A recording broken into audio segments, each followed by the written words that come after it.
Hey there, I made sustainability my default choice in the year 2012. And as an energy mafioso, my vision for 2030 is making energy as a third crop for farmers. To give you more context, I need to take you through a journey. It starts with solar. Solar is wonderful for the planet. Indeed, it is. Case in point is this picture. Our solar farm in the beautiful state of Karnataka. This plant is helping a textile manufacturer become more sustainable and do so in a profitable way. This solar farm produces over 8 crore units of energy per annum, enough to power over 80,000 city homes for a year. This solar farm is making sure about 200 plus tons of CO2 emissions are avoided every year, as good as the work done by over 1200 plus fully grown trees. How beautiful is that?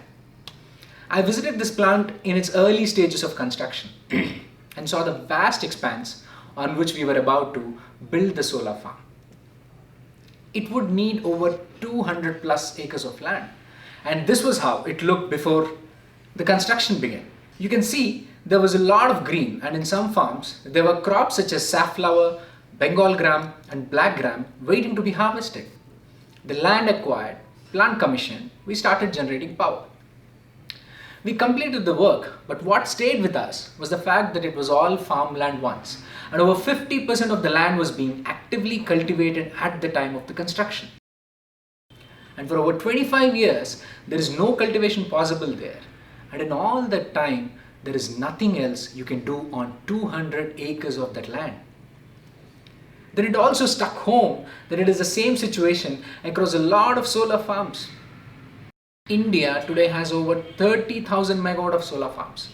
Each megawatt on an average can take 3.5 to 4 acres of land, which means over 1,20,000 acres of land is under solar farms as of today. Take 10 major crops such as rice, wheat, jowar, bajra, maize, barley, ragi, tur, urad, moong, and rank the top states for producing these major crops. And you'll see that a majority of these states will also feature in the top 10 list of solar producing states.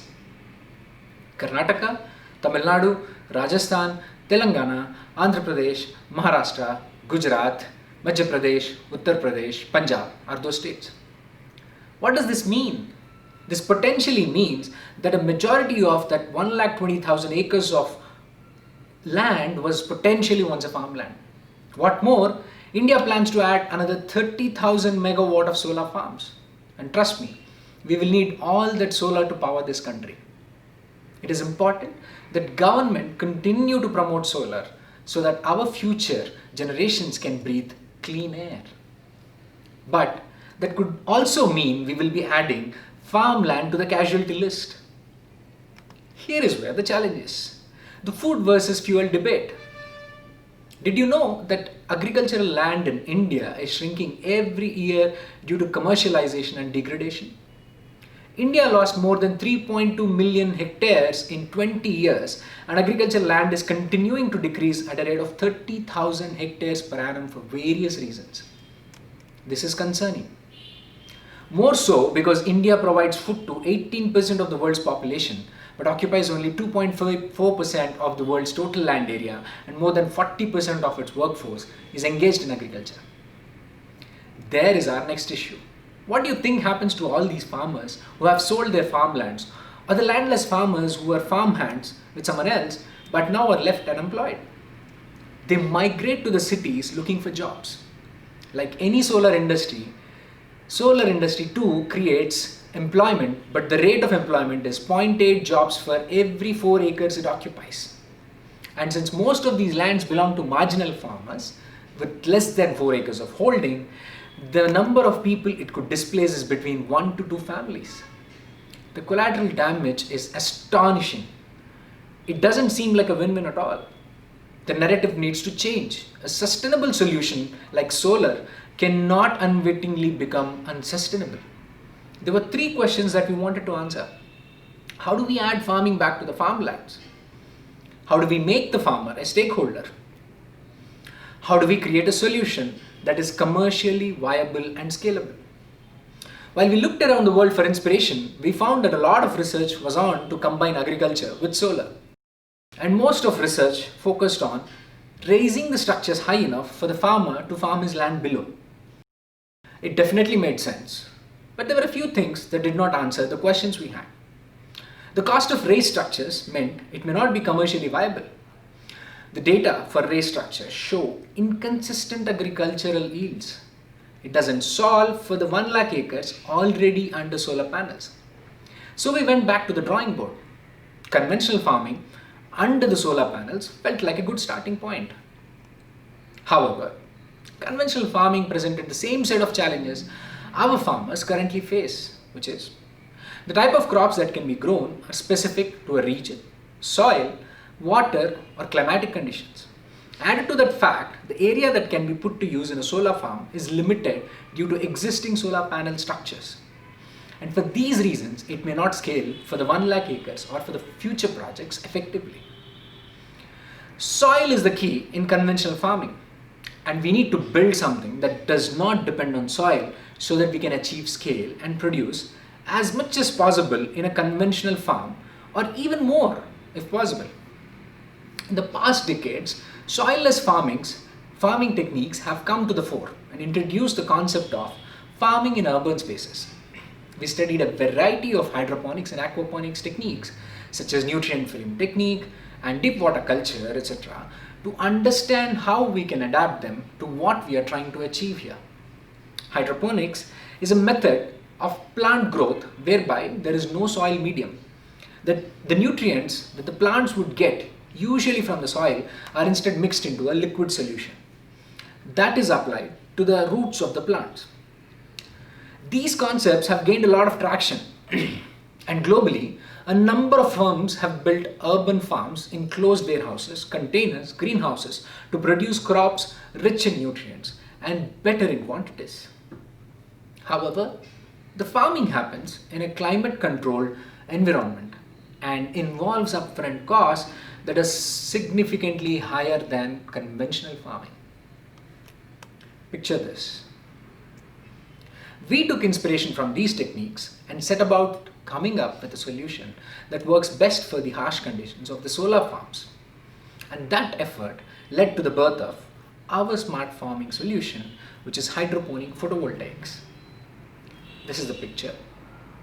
Our smart soilless farming infrastructure enables us to utilize existing land under solar panels without raising the structures that are holding them, to produce nutrient-rich crops by eliminating dependencies on soil quality and reducing the water requirements.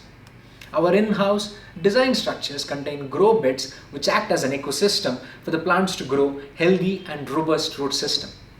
Our grow beds use food-grade, non-corrosive material to avoid contamination to the crops.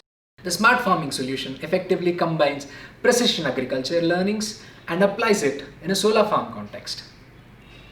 We are also working on technology to augment our systems with IoT to monitor and control the parameters of the nutrient reservoir, such as electrical conductivity, pH, dissolved oxygen, to maintain ideal conditions for plant growth and reduce manual interventions. We are also building proprietary machine learning algorithms based on crop-specific package of practices, which would help us in managing the yield by providing preemptive alerts on crop loss due to pests and diseases detected by its image recognition system.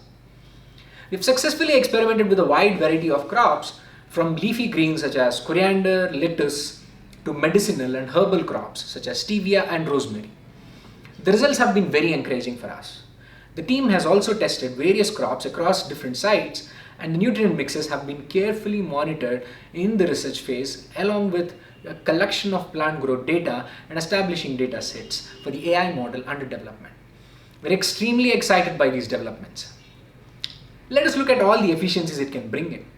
First up is land use. Hydroponics requires less space as compared to soil farming. Growing trays can be stacked on one on top of the another, and plants can be placed closer side by side than they can in soil, making it vastly more space efficient than soil farming. It can grow the healthiest food possible in large quantities in the smallest space and in a sustainable way.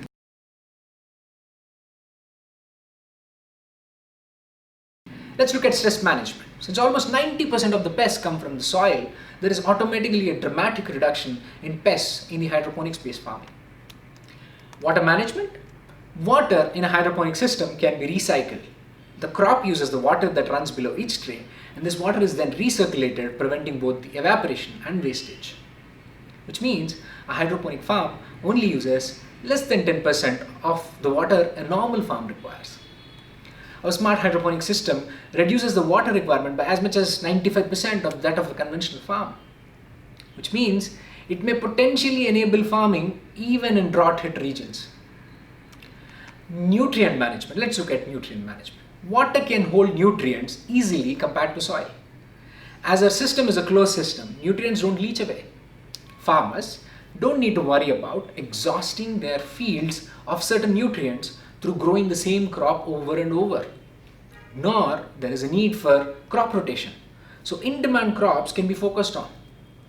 An efficient hydroponic farm may only use 25% of the fertilizer that a regular farm uses. Let's look at productivity. Fast growth and high yield can be expected from this farming solution.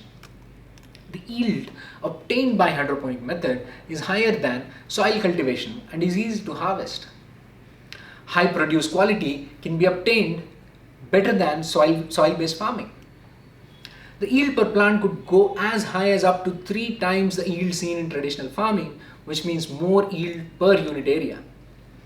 As the system does not rely on soil for nutrients, all land parcels are conducive for installations, thereby making sure we can extend it to a majority of the 1 lakh acres. What does all this mean for the farmer though? Solar becomes a third crop for the farmer.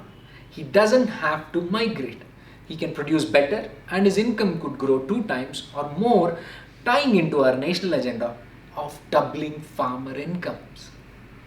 What does it mean for the owner of the plant in case the owner is different from the farmer himself? He will be able to sell power from solar to the utility firms or private buyers, while revenue from the crops will continue to come in a stable fashion. What does it mean for the society? Solar now truly can aim to be more sustainable. The number of jobs could go up by 3 times. 5 times more nutrients in the crops will lead to healthier communities. Higher carbon offset with farming underneath means our solar is greener. We are now aiming to help farmers by generating income from solar and owners of solar projects by bringing farming back to help communities. And we are keen to make it possible in a commercially scalable way. Solar will be greener than it ever was. Here is what you can do. Help spread the word in your communities. Encourage farmers that you know to consider solar as a third crop. Have a bias towards produce from fields which have solar as a crop. If you're part of a corporate setup, ask your solar power suppliers if their solar projects are sustainable enough. And if not, encourage them to look at adding farming back to their projects. Let us make every farm a solar farm. Thank you.